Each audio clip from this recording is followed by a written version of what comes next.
Hello, everybody. Good afternoon. It's a cloudy day in Cincinnati, Ohio. Maybe it's still hazy. I'm not sure which one. I'm Mark Kiner. Thank you for joining the late Social Security Open Forum. It's my bad. I don't know what happened to the link that was supposed to be correct that I sent out to everybody this morning. But at 5 minutes to 2, I was wondering where everybody was. And then Jim told me he couldn't get on. So I knew we had an issue. So I set up another open forum for today, and I sent everyone the link that requested it. So anyway, thanks so much for joining us. Appreciate you being with us today. Nice to see you again, Jim. How's everything in White Oak? Well, it's not too bad. Waiting on the storms to come rolling in, but we still got a few hours. Wait, what time? About 5:30, they said. Okay. I want to gloat on our baseball team, Cincinnati Reds. They were in first place at the All-Star break, and then they proceeded to lose 3 more in a row to Milwaukee Brewers. So now they are in second place, but second place is better than last place. So it's exciting to definitely follow the team and the youth that they have. All right. People are still requesting the new link. There's no problem. I can continue to send it to everybody as they ask for it. So right now, why don't we open up today's webinar to questions? I'll just go around the room since we don't have a whole lot of folks right now on today's Zoom. So I'll go to Teresa. Teresa, nice to see you, and I hope the Pittsburgh Steelers do well this year. I hope. No, we don't. Well, except when they play the Browns and the Bengals, of course. Yeah, there's the bulk of the games. Yeah, I know. That's 4 of them. I do agree. All right, Teresa, what's on your mind today? Well, this may be a stupid question, but it's come up several times where I've had younger widowers that are still 60 years old and still working, and to claim the widower's benefit, they're well over the dollar amount that they're permitted to earn.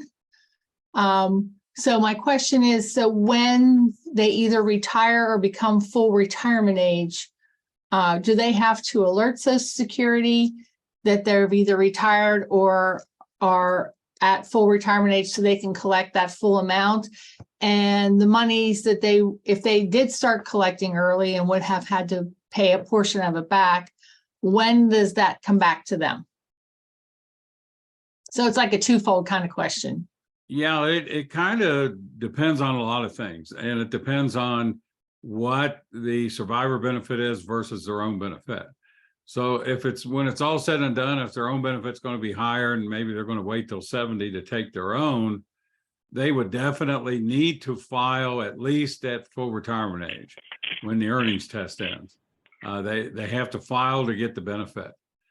If they know they're going to take their own at full retirement age, even if you only end up with one benefit payment per year, you should still file for the widow or widow's benefit either way, and get what you can get off of their record if they're the lower of the two. So yeah, they're subject to the earnings test.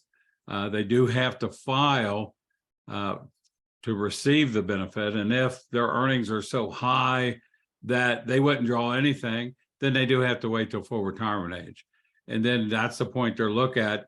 Do I take the widower benefit now and save my own till 70, or is it just still better to take my own at full retirement age? So say the person is 62 right now and their full retirement age is 67 and they're making $55,000. So obviously they would have to pay a portion of that back because they're over the 21,000 is. So they have to pay that portion back. Do they ever get that portion that they have to pay back to them? Well, in that case, they wouldn't, because if they switch to their own at full retirement age, they would just get their own at the full rate, but they wouldn't get the widows or widowers benefit just stops. So they're not getting that back in any way. But if they waited till 70, they would. That's what I'm saying. So Yeah. I have a that- case where I have a coworker whose husband passed away. And she makes more than the allotted. And she's, deciding whether she should claim her husband's and wait to claim hers at 70, but obviously she's going to pay a portion back. So if she waits till age 70, she never really gets that portion back that they take back away from her. She gets some of it back because they do the recalculation. Actually, in survivor cases, they do it at 2 points. They'll do it at age 62. So if you drew benefits from 60 to 62, but had some withheld because of the earnings test, they will adjust the reduction factor at 62 for the survivor benefit. And then they'll do that again at full retirement age. Okay. So she would get some of it back, All or right. he would. Maybe it's not enough to get it all back, but it's still, when they end up on their own and it's going to be higher, you might as well take whatever you can get off of the survivor benefit, because if you just wait, you may not get anything. Gotcha. Thank you, Jim, this Teresa. is Marcia to tag on to that, but there's no paying back of benefits. Right, they're just withheld. So Teresa's saying, Well, you have to pay we're- them back, but you're not paying anything back. You pay back if you didn't give them a good estimate, or you said, I'll be under the 21,000 and you went over, then you pay them back. But right, if they know in advance, they will take it out in advance. Okay. Okay, sorry, folks. I think people are under the misconception, at least some of the people that I've talked to, that once they hit full retirement age, they're going to get this lump sum check back from Social Security for all that was withheld. That'd be nice. But And I'm like, but no, nope. that doesn't happen. They're like, oh yeah, it does. I read it. And I'm thinking, I don't think so. No, doesn't work that way. Okay, then I'm correct. That's what I wanted to clarify. That's the important part. You're right. Before we go on, I want to know if anybody has any idea why this coming Wednesday is an exciting day for me. And no, folks, I'm not getting married. Why would this coming Wednesday be an exciting day for me? You're getting paid. You're getting your Social Security check. That's right. The third Wednesday of every month, my benefits are deposited in my bank account. Jim's a special guy. He probably received his benefits today, right? I did. Congratulations.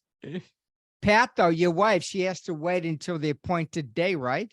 She has to wait till Wednesday. That's right. All right, now, since you brought this up, Okay, Cameron. Hello. I will, this isn't a question necessarily, it's just a clarification for my benefits, because this took me by surprise last week. If you are a spouse and you have no earnings benefits, so you are completely on spousal benefit only, you get paid on your spouse's birthday, not on your own. I didn't realize that until last week, and that took me by surprise. So just getting some clarity on that. That's correct. It's based on the benefit on whose record that you're drawn from.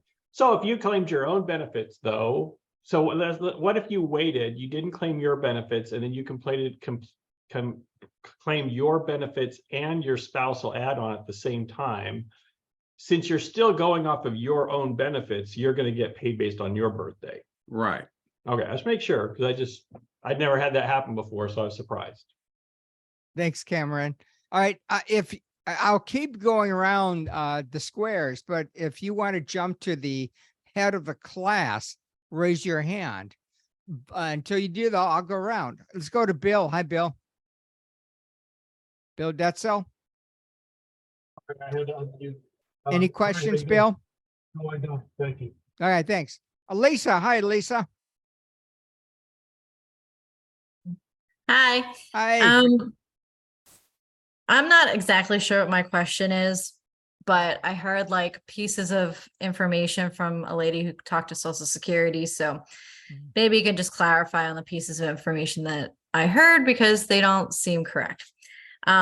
this woman is a widow and she was older than her husband. And she was told by Social Security that she would have to wait until his full retirement age until she could collect widow benefits. I assume he's dead. So no, it's just based on her age. That is not correct. That would, I don't know why they're telling her that. That doesn't make any sense, but I can't even Does figure out she why have- they might tell her that, but. What if he was like 50? Would she have to wait at all? No, if he was 50 and she was 60, then she could draw when she was 60. She Okay, doesn't have to wait till he would have been, another 17 years for her to draw till he would have been his full retirement age had he lived. yeah. Okay, I was thinking maybe they said she would have to wait until her full retirement age to get the full amount. Like maybe she just misunderstood. I don't know. No, she didn't That's possible. understand. They gave her bad information. I guarantee it. Sorry, Jim. I Yeah. know you worked there. Well, Okay, it depends thank on you. how she asked the question too. Yeah. A lot of times people would say they got different answers to the same question, but when they told you how they asked the question, they didn't ask it the same way and it did change the answer. So maybe she was thinking when she was full retirement age to get the full amount. That is a possibility and she just misunderstood. Yeah, I'm waiting for her to get back to me, but I figured I'd run it by you. All right, thank you. Thanks, Elisa. Go to Steve. Hello, Steve. Hi, I want to make a comment on the thing about the payment date, or an observation. I think this is correct. I was on as one of the people born before January 1st, 1954, and I was on a restricted spousal benefit until I turned 70. Yes, I'm over 70, well over 70, but that put me on a payment schedule on my spouse's birthday, the second Wednesday. My schedule would be the third Wednesday for my birthday. When I went on my own work-based benefit at age 70, they didn't change that. They still pay me based on the date I was receiving it on my spouse's record, even though I'm not on her record at all anymore. It's a pure work-based record. Just throwing that out there as a comment. My question, one of the things I learned in the call back in May, I think it was, which kind of boggled my mind. But anyway, was you were talking about how, and this had happened for both my parents. I remember this happening, that how they went in and yanked out a payment from their account when they passed away. And at the time, I just assumed, oh, that they weren't eligible for that for whatever reason. It was some time ago, but I remember I was managing their finances at the time and seeing that happen. And my understanding is no, actually, that's probably still due to the estate or whoever the beneficiary is on that account. So here's the question is, how does the timing of that work? If someone passed away on, so here, I'm sorry, trying to think this up. In other words, if I'm alive in any part of the month, let's say I die on the 3rd of the month, I'm eligible for my benefit for that month, which is payable to me in the following month or to my estate. Is that the general rule? No, if you pass away on the 3rd, if someone passes away on the 3rd of the month, they're due the check that comes that same month because it's for the prior month. You have to survive the whole month for a benefit to be payable. Okay, so you have to survive the whole month for it to be payable. Right. So even if someone dies on the last day of the month, this is July, so someone passes away July 31st. The check that comes in August, that's not due. It'll go back and it's not payable to anybody. But if they passed away August 1st, then the check that, if it shows up in August, it would be payable. They'll still probably yank it back and they'll have to file for it, but it is due. Okay, got it. All right, thanks. Thanks, Steve. Mary. Hi, Mary. Good afternoon to you. Hi, no questions today. Thank you. Thank you. Thanks. Hi, Al. LP, are you there? Yeah, I'm here. Anything on your mind today? I'm a 66-year-old virgin here. I've never been on this call before. But, Okay. Question, can we get these calls on recordings, because this is during the day and sometimes I get distracted. I do my best to record them, Al. I don't always send them out. If you're looking for a recording, just send me an email, okay? Yeah, and the other thing is, with regard to the prior question, you're saying check mail. Most people have their funds auto deposited. So my question Well, Yeah, is, if someone gets the check auto deposit and then, the estate's remiss and advises Social Security that the person died, how do you get that money back to Social Security? there's a form you complete. So with direct deposit, what happens? Treasury will take it back, particularly if the person died before their payday. Now, if they die after their payday, normally they'll leave it alone because they'll assume the person got it before they died. And so they spend it. But if, say, like with Steve's example, someone passes away on the 3rd and their check is deposited on the 2nd Wednesday of that month, Treasury is going to take that back. And then what needs to be done is there's a form, it's an SSA 1724. It's a request for funds due to a deceased individual. And there is a setup as to who is eligible for it. First, it's a surviving spouse, then any children that are that the person had, and then the estate. So the state doesn't necessarily have to apply for it. The surviving spouse would if they're still around. You don't have to wait. But you fill out that form, the 1724. Okay, thank you. I'm hoping that form does not have to be completed for my benefit coming up in 2 days. Yeah. Anyway, let's go to Roland. Hi, Roland. I think you're new to the program, aren't you? Yeah. Any questions on your mind today? I'm not smart enough to ask any questions yet, but I plan on it. Okay, I'm not Yeah. smart enough to answer any, so we're even. That's why Jim joins me. Okay, let's go to Rob. Hi, Rob. Hey, how you doing? I've got a quick one, I think, here. I'm going to be accompanying a colleague to the Social Security office with one of his former employees to help them claim. She's 63 and her spouse killed himself 8 years ago.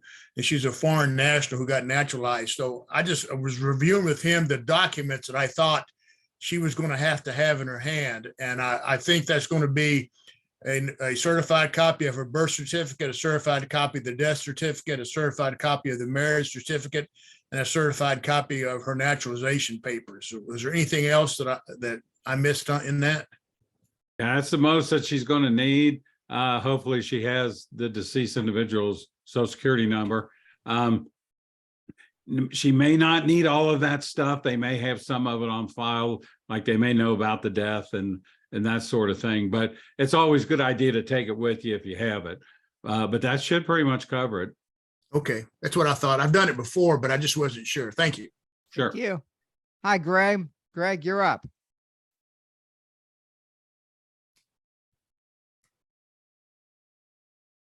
Greg Kuiper. Can't hear you, buddy. Sorry, I had to unmute myself. No questions for today. I'm good. Thanks. Thanks, Greg. Let's go, Sue. Hello, Sue. Hi, guys. Thank you very much for sending another link. That helped. Okay. I'm slow, but it works. Hey, I'd like to thank you too for the summary or the highlights of the legislation that was proposed. You highlighted about 5 or 6 of them. That was useful. The other thing is any work on the summary of, spouses benefits in terms of, existing widow and divorce, please. Yeah, we haven't worked on that yet. We're running a little behind, working on some other stuff, but it is on our agenda. Hopefully we'll get to something on that probably sometime this fall. Okay. It's on your agenda, Jim? Because I didn't know it was on mine. Well, it's on mine, so I know we need to do it. Okay. It's a big issue people need to know about. So okay. It is because every session there's always a question on existing widow or ex-spouses. So it's, to me, it's always confusing. Mhm. And to me, it looks like the divorced ones always win out. They had a better lobby, that's for sure. That's it. Okay. Thank you, gentlemen. Thanks, Sue. Marcia, good afternoon, Marcia. Good afternoon. Happy to be here. Hey, the exciting news from my end is I'm going to be in Cincinnati next week. Oh, So great. just thought I'd let you know that I'm passing through. My nephew and his wife just are moving today to Uh-huh. Cincinnati to work at Cincinnati Children's. So Where are they that's moving exciting. to? What part of town? Next to Blue Ash, Montgomery. Yeah, Okay. yeah, sure. I Yep, live in so- Blue Ash. Yeah. Oh, I'm staying at the Marriott there Oh, very next good. Monday. Okay. So, yep. So yay for your team. Yes, Um, thank you. Absolutely. So two quick things. One is I wondered, were either of you on the Wiser Women call event a couple of weeks ago on No. June 20th? So Wiser Women is a not-for-profit that tries to get good information out to women, especially lower income women who struggle through all of the retirement pieces and investing and such. And they had a challenge this year that they send out to grad students. And there were a couple of gentlemen who won this challenge, which was around how do we improve retirement readiness in America? And it's always cute to hear from the young people. Mm. And they said they took a comprehensive look at all the options out there. And they came up with, they think we need to reduce the dependency on Social Security. And to do that, they said, well, we really need to raise full retirement age to age 70, and we need to incentivize people to work longer. So as a, 60 something, I took great exception to both of those suggestions, but I'm always interested in what people who haven't worked a lot yet or ever and haven't worked retail or construction jobs, what they come up with. And that's what they thought. So that was just to add to the party of conversation. But my question is around delayed retirement credits between full retirement age and 70. We talked about this. You were gracious enough a couple months ago, but I've been thinking about it more and more that if you're 68 and a half, let's say, in July, and you're done with work, you're ready to claim, it's not clear that you're not going to be getting your delayed retirement credits in August through December. They'll be paid out in January, starting in January, but not trued up either. And so I was wondering, is this because operationally, does Social Security only calculate, think of it this way, is Social Security only calculating each of our benefits each November once the COLA is available? And they basically set next year's numbers, then send you your letters and everybody knows what they're receiving. So if you're a new person and you jump in July, you can, but your number was calculated last November and that's what you get. You get what you get. Is that kind of what's happening behind the scenes? Well, I guess it's calculated on your earnings through the last full year. And any cost of living adjustments that occurred in that year. Anything that occurs this year, you do have to wait till next year to get credit for it. So if you're 68 and a half and you filed to start in July this year, you would get the delayed retirement credits you earned through December of last year. You would get the last of 8.7% cost of living adjustment, but anything you earned this year wouldn't be on there until then. Generally, the government does that. Their original intent was when they first do stuff like that, it saves them some money because they're delaying paying people some money. They did that with the cost of living adjustments. Those used to be earlier in the year. They used to occur right at the beginning of the fiscal year in October, and now they moved them to the beginning of the following year. So that's when you used to see that stuff, and that was all done to save a buck back whenever they did that. So most of the time, that sort of thing is to save the government a few dollars. And yeah, maybe it is they're factoring in because they've budgeted so much, but I mean, they don't know when people are going to apply anyway, so it's hard to budget that in exactly. So if you are 68 and a half now and you know about this rule, would you apply then in December? Or do you apply in January to make sure you're getting the full 12 months of delayed retirement credits you've earned? Well, if you want all of your credits to begin at the very start, then you would file for benefits effective January. Okay. But you know, if you delay because you originally wanted to start in July, but because you were going to miss out on 6 delayed retirement credits for 6 months, you waited until January of the following year, yeah, you'll get all those delayed retirement credits plus 6 more right away, but you also gave up 6 checks. So it just depends on what they're looking for. Yeah. Okay. Thank you. Sure. Thank you. Daniel, your turn. No questions today, but I also thank you for sending out that second link. I was like a kid waiting for Santa Claus to show up on the other one there. So thank you. Well, without sending out the second link, it'd be just me and Jim.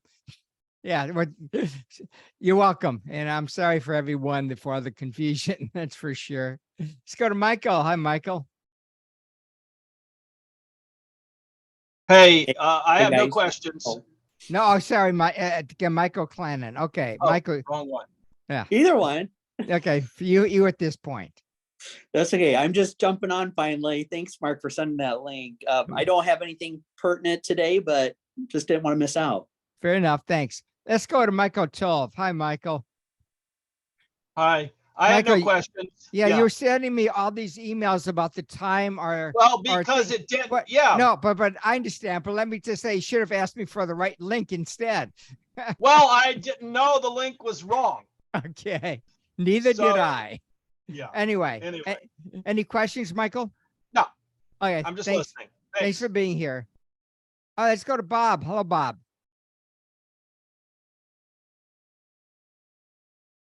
Hey, Mark. Hello. What's on your mind today? Yeah, I just wanted to review something. I sent a question, I think, to you, and Jim responded. And so I'll ask it so everybody could also just kind of revisit this. In your training material, you included some of the tables from the POMS manual that says if somebody files earlier than their full retirement age, you get some fractional amount of your PIA. So that's real straightforward if it's one person. Internally, where I work, there has been a question. So I'm trying to nail it down. So I'm sure I know this exactly 100%. Married couple, spouse, I'll say in this case, the wife, the lower earner, filed at age 62.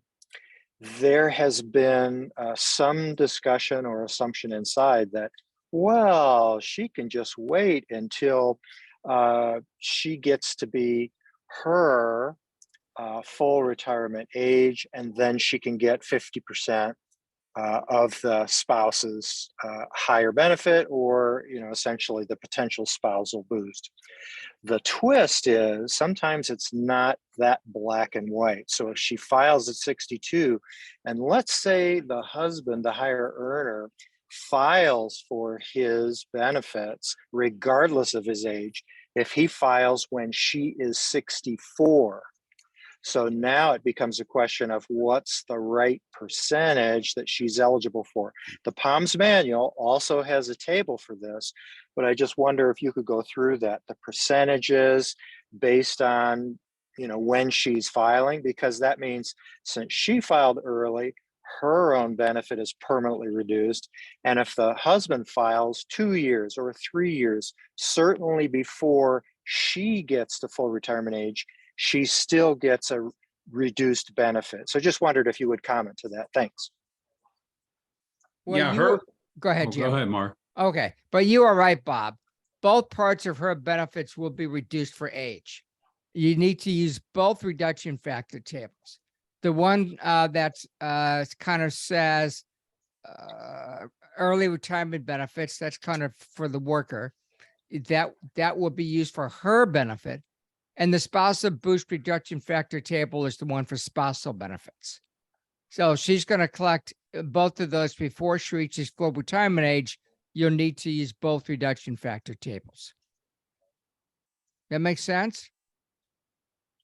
Yeah, and in that POMS table for the reduced spousal benefit, it goes from, essentially 1 month to 60 months, and Yeah. it shows a percentage.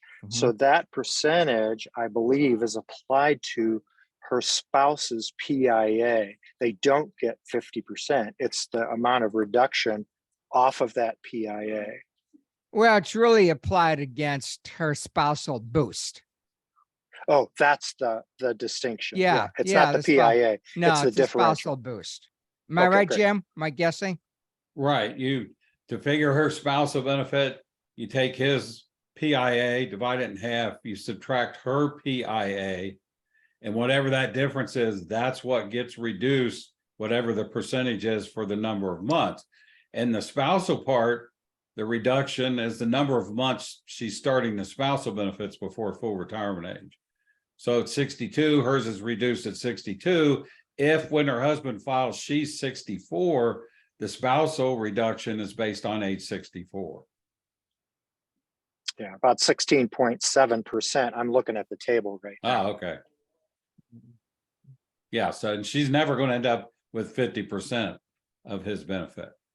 Right. And that was the question that some people were kicking around and saying, well, she could just wait until, the husband files. And it's like, no, because of deemed filing, her benefit is permanently reduced, but it's when the husband filed, she becomes eligible at that point.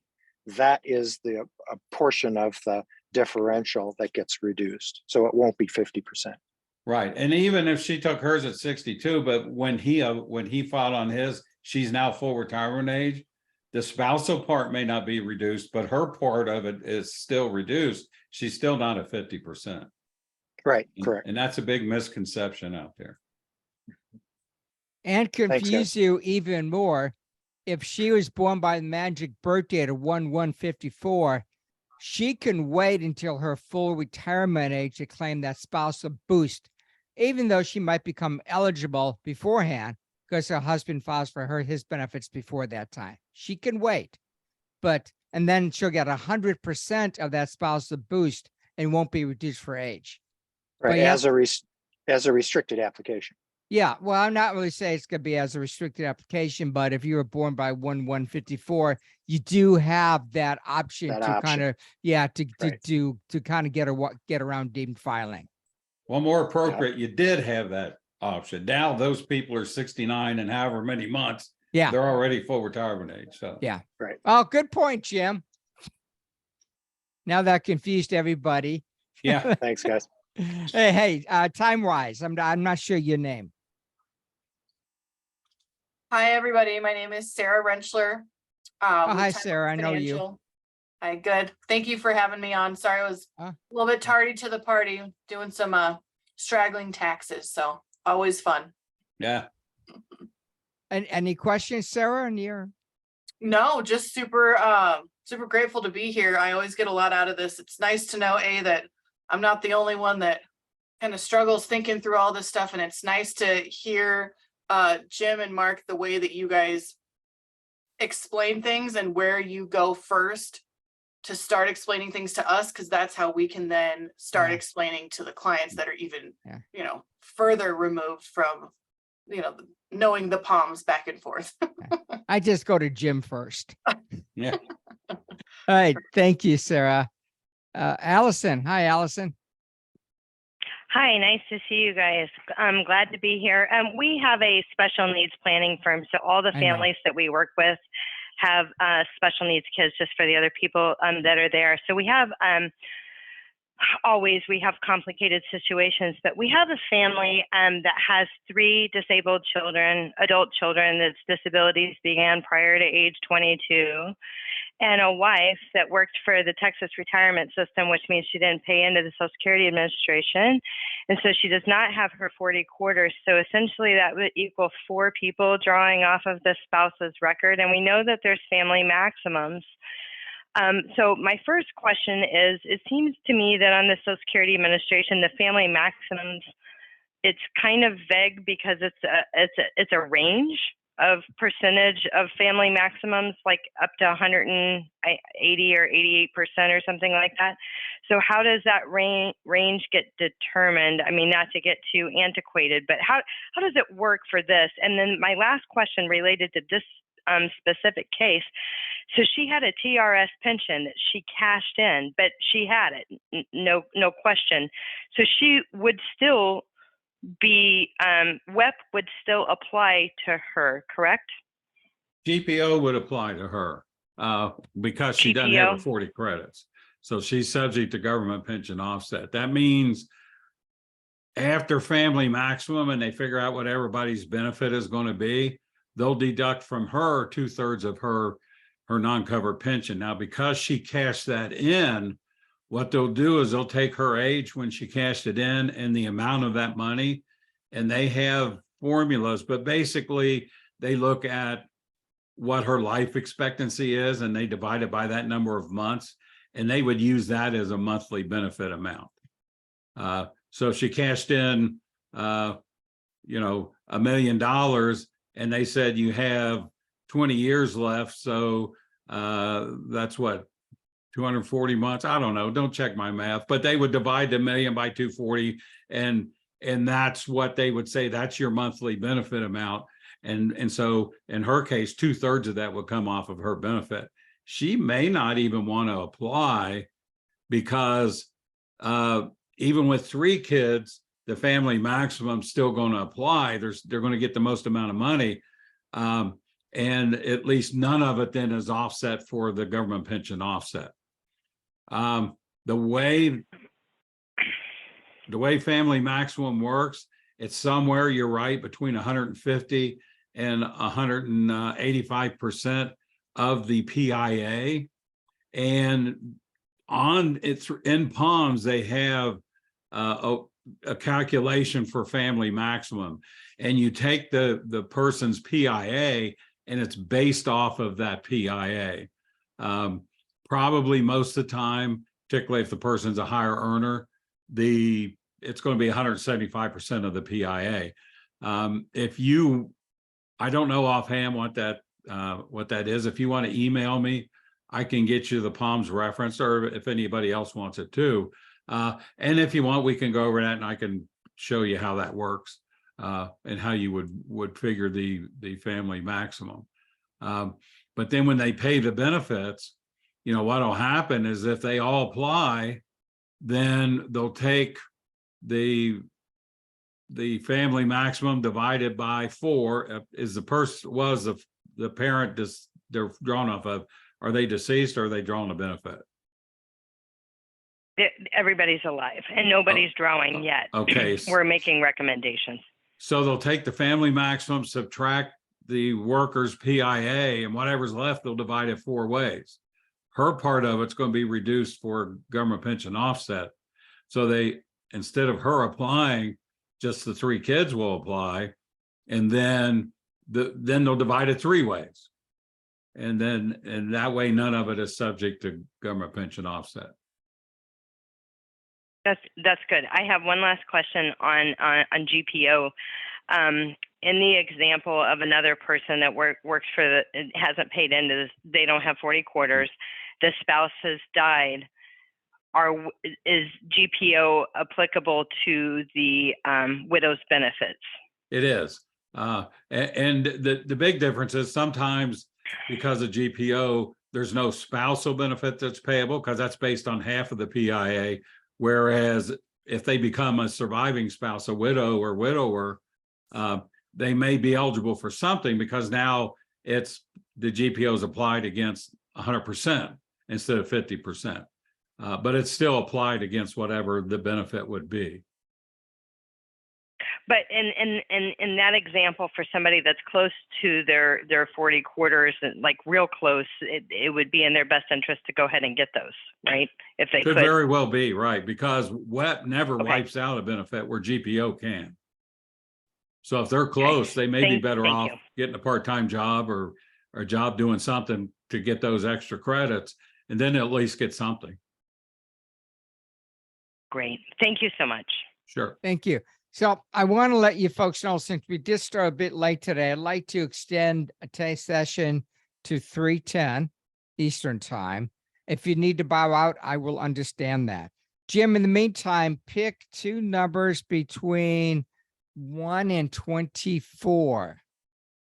Let's see, I'm number 2, so I picked 2.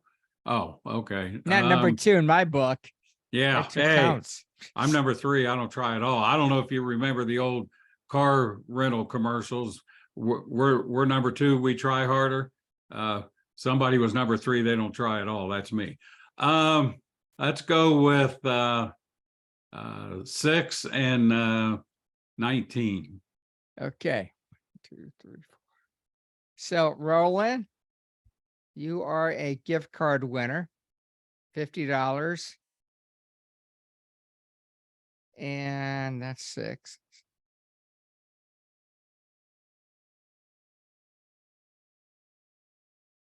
And Bart, you are also a winner. Bart, I don't have your last names. So Roland and Bart, both of you just send me an email. Okay, that will remind me to send you $50 gift cards. All right, that makes it official. Okay, so also I want to let you guys know that LinkedIn restricted my account a couple weeks ago for about 2 weeks. They say I violated something along the way. Don't know what it was, and I want to appeal their decision. My account now is not restricted, but I don't know what I did wrong. So if anybody has had their account restricted and has appealed their decision, that some of your content might have gone against their terms and stuff, let me know, so I might like to talk to you about the appeal process. All right, so Cameron is next. Hello, Cameron. I already talked. I'm good. Okay, Jessica. Hello, Jessica. No questions today, thank you. Okay, Angie. Hi, Angie. Hi, Mark. How are you? We're good. Thanks for being here. Good. I do have a couple of questions kind of building on, I think it was Allison had talked a little bit about the disability. I get questions a lot on individuals wanting to name. So for example, if they're naming, they have a retirement plan and they want to name their trust, and they have a special needs trust. And so in some cases, these individuals then are, obviously they've been disabled prior to, was it 22? And so they want to take care of their child. Now, if they name that child in the special needs trust, so for example, they're going to receive a pension, or they would receive the lump sum from a defined contribution plan, a 401A plan, would that still, does that go against them for that individual, that disabled child, from receiving their Social Security benefit? So would that be considered an inheritance to them? It depends on the type of benefit. If it's Social Security disability, it will have absolutely no effect. They could, regardless of the amount that's left to them and how it's left to them, it won't affect Social Security disability. However, if they're on SSI, Supplemental Security Income, this is a needs-based program. And so inheritances and things like that can affect the amount of money that the individual is eligible for, can completely wipe it out. There are arrangements with special trusts that they can have this money, and the way it's set up, it's not going to eliminate their SSI. That generally needs to be set up through an attorney that's familiar with SSI, that works on trusts.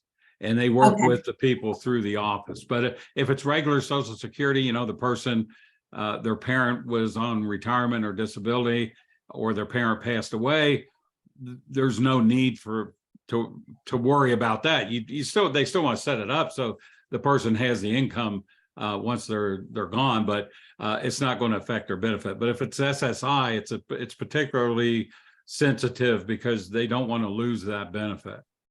So help me understand that a Can little, I Mark. just comment on that for a moment? Because I just wanted to mention that the pension payments, like if it's not a lump sum and it's like a monthly amount that's coming, it does indeed have to go to a first party special needs trust, not a third party special needs trust.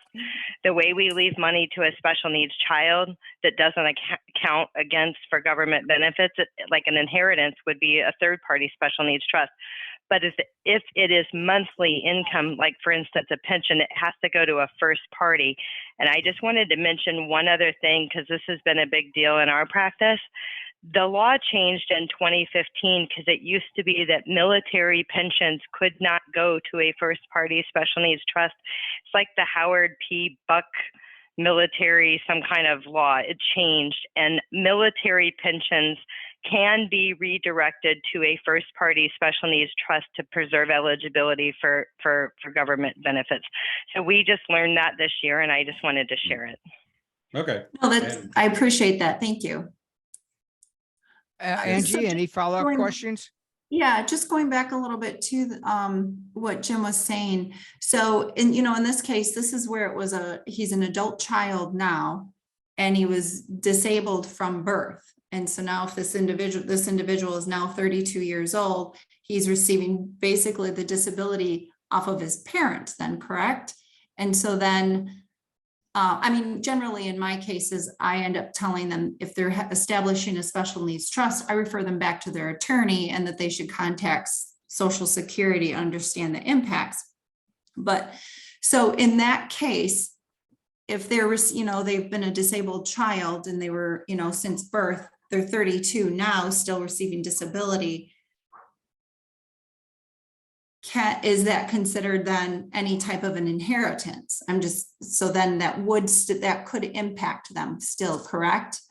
Well, yeah, if the parents are still alive, then it's likely the child is on SSI because the parents aren't drawing Social Security themselves. You can't draw for the parents' record until either they have retirement or they pass away or become disabled. And if they're on SSI, yes, you need to set up that trust.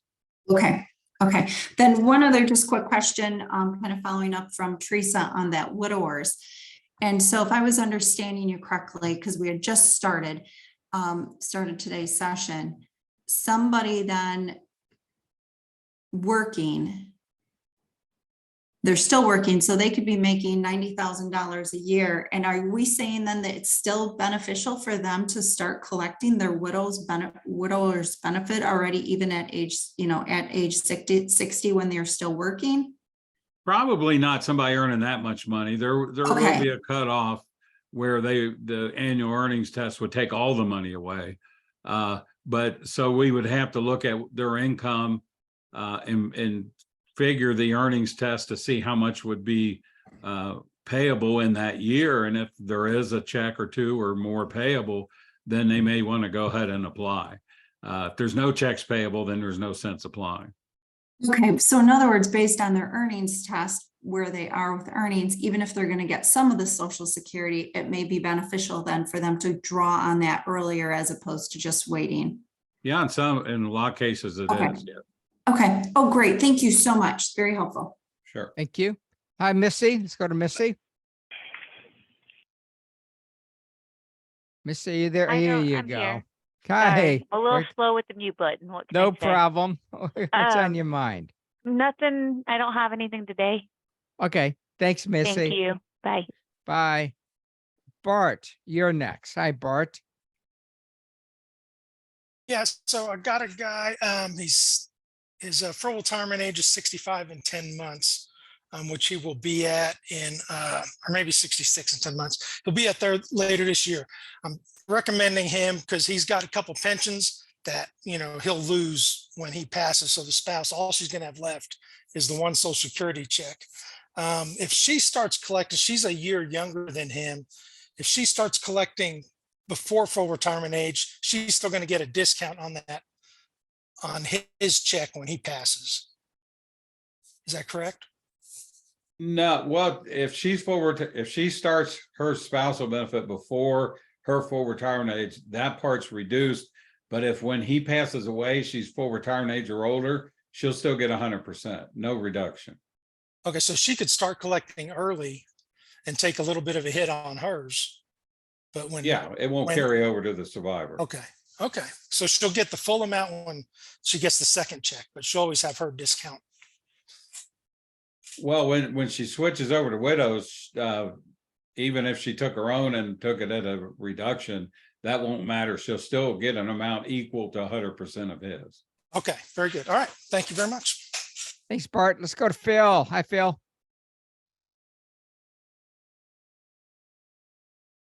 Just go to Jeffrey. Hi, Jeffrey. Hi there, Mark. I don't have any questions today, just listening in. Thank you. Thank you. Michael, you've already asked your question, Michael Tove. So I don't think think. Allison was raising her hand before. Oh, okay. Let's go to Allison. I just wanted to mention quickly on that special needs thing.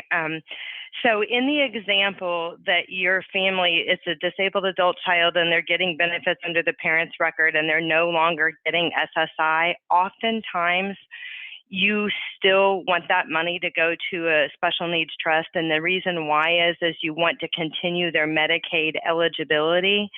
Medicaid eligibility is not always important because of the Medicaid per se, because a lot of people have group health insurance, but all of the waivers, there are Medicaid waivers in all states that are designed to waive off the cost of some of the cost of care for caring for an individual with a disability, and all of the waivers in all of the states require Medicaid eligibility.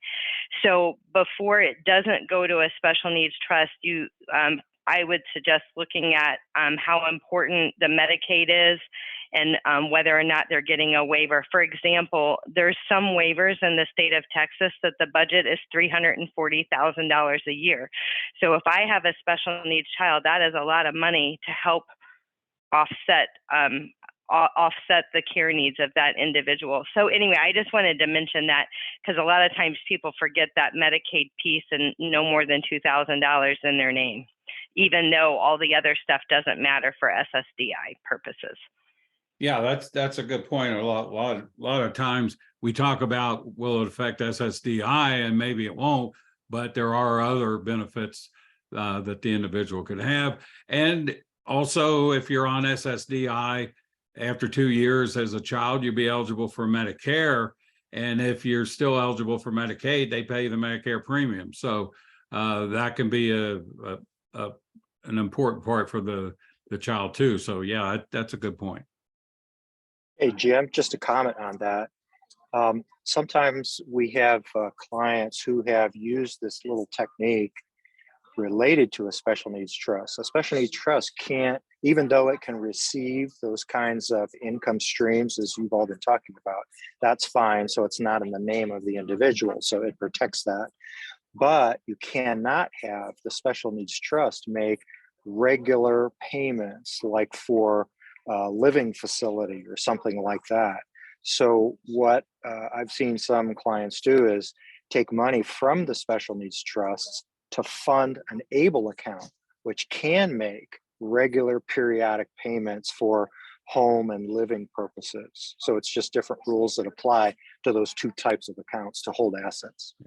Yeah, and that's exactly why the people at Social Security always, they should always make sure that when somebody's inquiring about disability benefits for their child, they're advising those folks to look into those sorts of things. And I've noticed that parents become knowledgeable real quick. They may start off not knowing anything, and they learn these things very quickly. So at least hopefully they do, because it's good for the child. Thanks, everybody. Jim, let's talk a little bit about that restricted application. It's now July 17th. When was the last time you filed or you met with somebody who was able to file a restricted app? It's been months, maybe the beginning of the year. since I've even thought about one. It was probably one where they were wanting to file on their own. They were filing 4 months in advance, going to be age 70. We said, well, let's do this. Let's do the restricted application first. Then when it's set up, we'll take the age 70 application. So they could go back 6 months, get the back pay, draw that until they were 70 and then switch to their own. But it's been a long time. Jim, years ago when you had a whole lot of restricted application opportunities, we're getting phone calls from those clients now because now they need to file for their own benefits at age 70. Can that application be done online, Jim, or do you need to contact SSA? Nope, that could be done online. That's no problem. If you're drawing a restricted application benefit off of your spouse and approaching age 70 now, you can file that application online. How about that spousal boost? Can you do that online? If you're drawing on your own and now you're eligible for a spousal boost, you cannot draw that on or file that online.